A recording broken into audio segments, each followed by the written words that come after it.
Welcome to This Explainer. I'm your guide today, and we're going to be navigating through a grim, dark map of a completely shattered kingdom. But this kingdom isn't made of stone and mortar. What we're actually looking at is the fragmented, ruined landscape of the human mind. This is the profound psychodrama known as Dark Camelot. We're going to explore how these incredibly dark Arthurian myths serve as a perfect, clinical mirror for the collapse of our own psyches, and, ultimately, how we might actually survive it. There's a heavy, dark prophecy that governs this entire realm. It warns, the night will demand everything you are, for the final labor is not fought against monsters at the gates, but against the screaming shadow within your own divided soul. And that right there sets the exact stakes for our journey. This fable, it's really a razor-sharp clinical dissection of our own internal psychological struggles. We're not talking about slaying literal dragons here. We're talking about what happens when the deepest, most hidden parts of our own mind turn against us in the dark. So to really understand this realm, we have to start by looking right at its dead center, the vacant throne. This empty seat is the core trauma of Dark Camelot. It represents the total collapse of traditional meaning, basically what Friedrich Nietzsche famously called the death of God.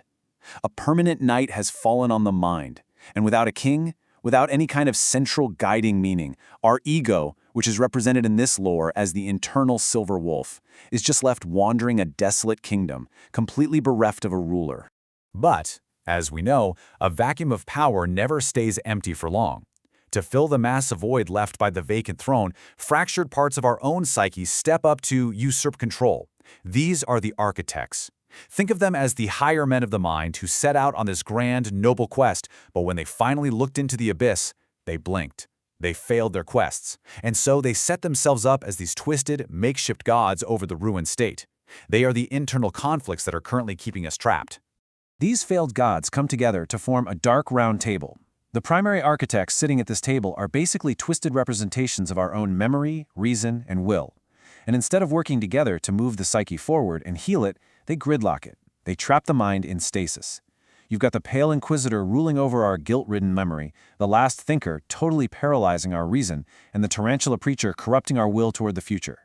Let's break down each of these dark gods, starting with the past. First up is the pale inquisitor, the knight of memory. He operates by this incredibly dark aphorism, perfect stillness to hide the secret shame.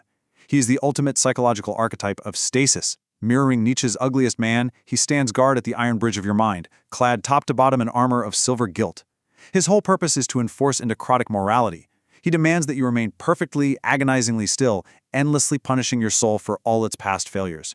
Why? Because if you don't move, you'll never cross the bridge and discover his secret shame. The terrifying truth that the throne he supposedly serves is actually completely empty. Now, if the Inquisitor keeps you chained to the past, the last thinker absolutely destroys the present. He's the knight of reason, but the lore describes him as a Merlin gone rogue. He practically haunts the glass library of the mind. You see, for the last thinker, life itself is just a messy, illogical contagion. He's accepted that everything is empty, so his dark purpose is to actively curate your extinction by bottling your very existence into a ledger of nothingness. It's terrifying, really. We see how the mind's own logic turns against itself here. Overanalysis and hyper-rationality don't protect the mind anymore. They become this paralyzing force that brings about an absolute dead silence. And finally, we look to the future, which has been entirely corrupted by the tarantula preacher. He is the knight of will, the black knight of the uncanny wood. He's completely discarded honor in favor of the predator's uncanny law. He twists the noble concept of the round table, renaming it a circle for prey to gather. He masks his deep hunger behind this fake gospel of equality.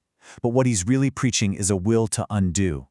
He perfectly represents our deepest, darkest resentments, taking our natural drive for the future and turning it into a feral weapon of revenge. Now, making sure this psychological decay continues totally uninterrupted is a fourth supporting architect, the High Minister. He's the architect of holy stasis. While the main triad is busy attacking your memory, reason, and will, the High Minister uses these hollow, comforting ceremonies to mask the fact that the throne is vacant. He offers what looks like the pious cow of contentment, but don't be fooled, it's actually a suffocating peace. It's literally the peace of the grave, an ultimate repose designed specifically to kill your drive and keep you asleep in the permanent night. But here's the thing, a breaking point has to come. Enter the Obsidian Doctor. His atavistic awakening is an incredibly agonizing process.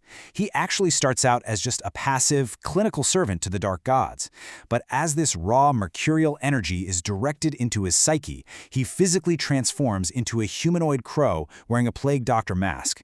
He becomes the active surgical hand of the psyche's ruin. He is the crucial bridge between the passive decay we've been talking about and the active destruction that the mind desperately needs to undergo in order to finally wake up. And the doctor's primary weapon? The ledger of every broken vow. While the last thinker was content to just hoard dead data, the doctor weaponizes it. He is the one who triggers the soul's final labor. He operates as this brutal, unforgiving crucible, forcing the divided ego, that wandering silver wolf, to stop hiding in the shadows and confront the sheer destructive weight of its own tragic flaws and broken promises. He physically forces you to look directly at your screaming shadow. All of this intense internal suffering eventually summons the ultimate judge of this realm, the Crow. The Crow represents the zeitgeist, this totally detached, icy superego. As the failed gods relentlessly pump despair and cynical knowledge into your mind, the Crow feeds on it. It gathers enough negative energy to actually manifest into physical flesh. The storm has officially gathered. The psychodrama is now fully primed for its violent, completely unavoidable climax. Which brings us to the execution itself, the violet verdict. It all starts as the masked judge gathers up all that collected psychic despair. From the shadows, the violet knight appears, raising this shimmering weapon of mythic intelligence, the violet gavel. And let me tell you, when that gavel falls, it is catastrophic. It violently, forcefully crushes together those internal gods we talked about: memory, reason, and will. The inquisitor, the thinker, and the preacher are smashed together into one entity. There's a really dark, necessary truth to this destruction. It's an agonizing evolution where the higher men are executed so a savage new purpose may crawl from the ruins.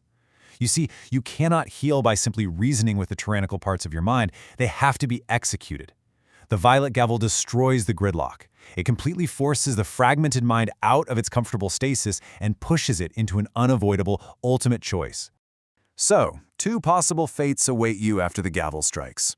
The first is total regression, literally morphing into the man-beast. This is what happens when Faustian intellectual despair totally synthesizes with pure feral survival. You just evolve into a monster wandering the ruins. But there is a second path, the grave dance. This is an active, defiant response to the void. Instead of devolving, you step right into the darkness and choose to create your own light. To realize the grail is empty, to fully accept that the throne is vacant, that's not actually a defeat. The grave dance is all about bonding with the verdant life, the swamp fire of existence. You choose to become a living pillar of growth right in the absolute middle of the permanent night. The old controlling gods of your mind, they're dead. You are finally truly free to dance upon the wreckage of dark Camelot. Which brings us to the end of our dark fable today, and leaves us with a question that, honestly, only you can answer for yourself. When the illusions of your own mind are shattered, when the violet gavel inevitably falls upon your own divided psyche, what will your fate be? Will you regress into the shadows as a beast of your own making? Or will you find your footing, embrace the void, and dance upon the ruins? The kingdom is yours.